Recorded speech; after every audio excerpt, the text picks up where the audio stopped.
Hello, PBA LVC League Bowlers. I'm Neil Stremmel, your Director of Rules and Equipment for the PBA. And today I am joined by a special guest, Jason Belmonte. Jason, thank you for coming out and speaking with us. PBA champion, PBA superstar. I appreciate your time today. No worries.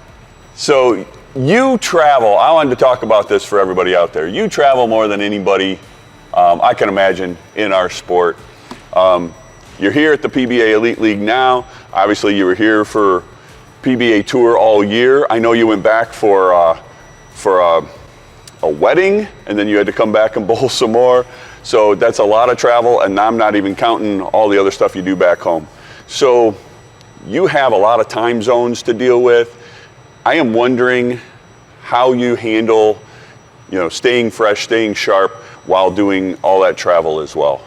Help me out with this. Yeah. So it's not easy. Look, obviously my time zone changes are a little dramatic, coming from Australia. But like, even if I started on the West Coast here in the US and have to go east and then have to come back west, the 3 hours or whatever it is, I think it's 3. Yeah. That can also affect you on the lanes during the day.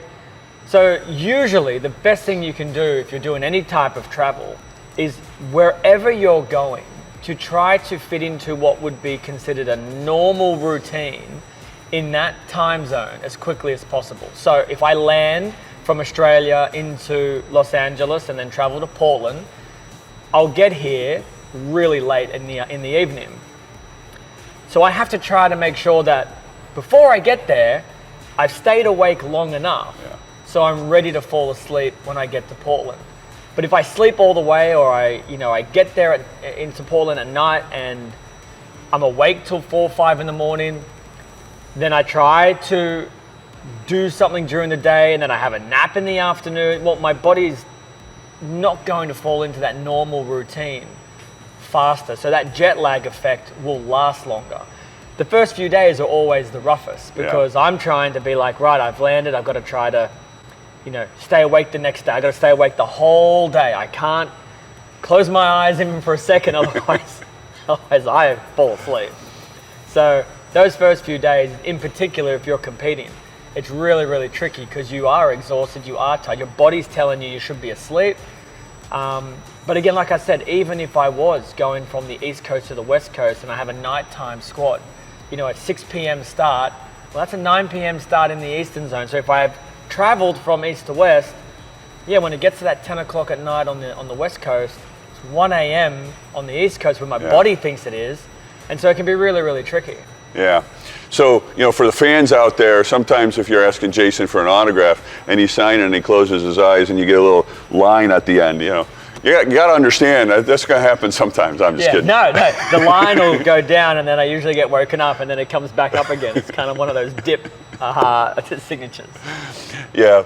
So, do you have a preference traveling east to west or west to east, following the sun or not? Is there a benefit one way or the other, going one direction or the other that you feel more comfortable with? That's kind of a strange question. No, not at all. It's pretty funny actually. A lot of people do prefer to go from your country to my country.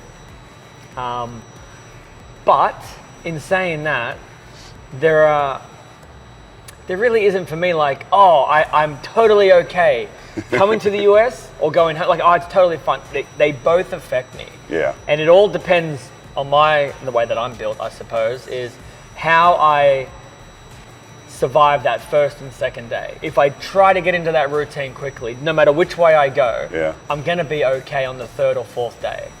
If I don't survive those first 2 days, the effects can last for a week or so. Wow.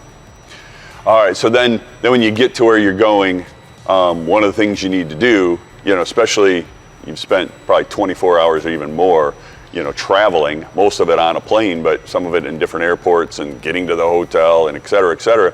But now you need to be sharp pretty quick. So how do you manage to get out on the lanes and kind of like get some practice in and stay sharp?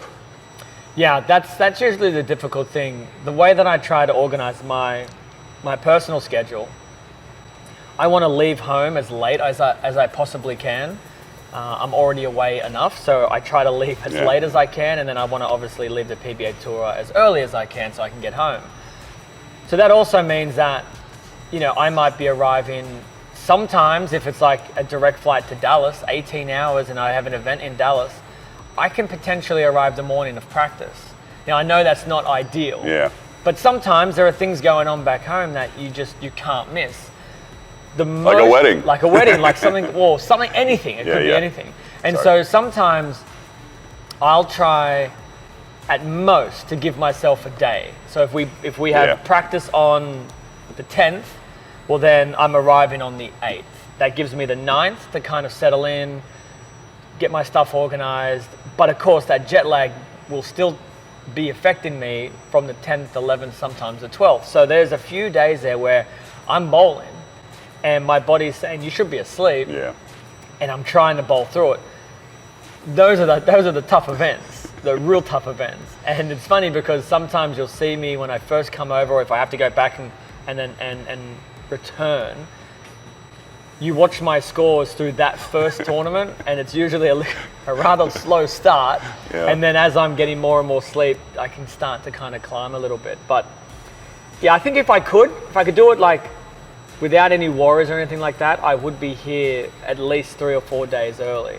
But it doesn't always work out that way. Yeah, that's tough. You know, you're away from your family and home long enough to just start adding more and more days on it. I get it. I wouldn't want to be doing that either. Yeah, it's tough. So, but I mean, we probably don't get enough credit here on tour.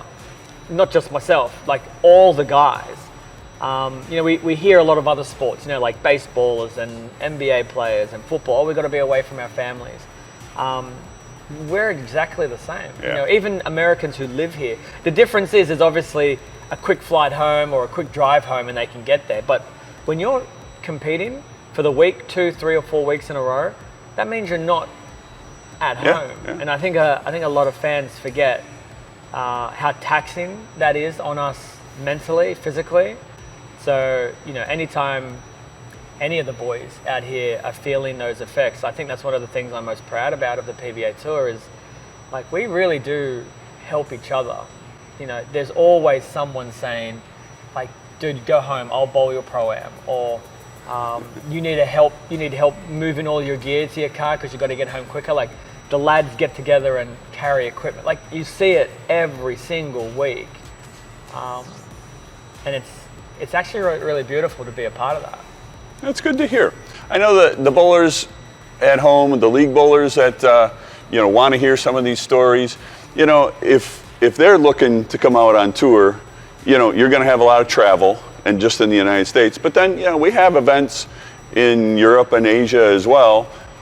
We're not going to be gone as long as you are here, but yeah, it definitely has an effect on you. I've traveled a bit internationally, and I like traveling, you know, from east to west. Like, I don't mind going, like you said, I don't mind going to Asia because you follow the sun and you land, it's late, and I can kind of just go to sleep. But when I come back, I struggle a lot more. So if I go to Europe, I kind of struggle when I get there because it's usually morning, and then I got to try to stay up all day, and it's hard, it's brutal. So yeah, I try to make sure I'm there early, just like you say. So there's a lot to it, but I'm not competing. I'm not trying to like be at the top of my game. I just got to kind of show up and either, you know, go to some meetings or, you know, watch some bowling. So it's a little easier for me to just kind of be there. You gotta be on top of your game too. So yeah, look, and if you're watching this and you're someone who, you know, doesn't necessarily travel a lot, I think bowling and travel is that they really do go hand in hand. I mean, we have to go to places to bowl, but I think that's for every negative there is to travel, you know, because I don't particularly like going to airports. I don't particularly like having delays and those multiple long hours. But the payoff at the end of it is always I'm somewhere new or somewhere different, or I'm about to do something that I love. And so whilst we're talking about a lot of these things like travel's a pain in the ass, and it is, the thing that always gets me there is the carrot at the end, the reward is I'm leaving home, I'm traveling 1 billion hours, I'm going to be exhausted, but guess what? I get to compete on the PBA Tour. This is what I love to do. And so there's always that adrenaline once you get there. You're like, all right, I'm here, which helps with the travel. Let's do it. Don't be scared of the travel, okay? It's not, jet lag is not the worst thing in the world. The competition you're going to is worth it. All right, well, we are glad to have you. I'm glad that you come Neil, over no problem. and spend time with us. Thanks for talking to us. I hope the league bowlers out there learned something and enjoyed this little discussion we had, and I hope you continue to support our sport. Thank you very much.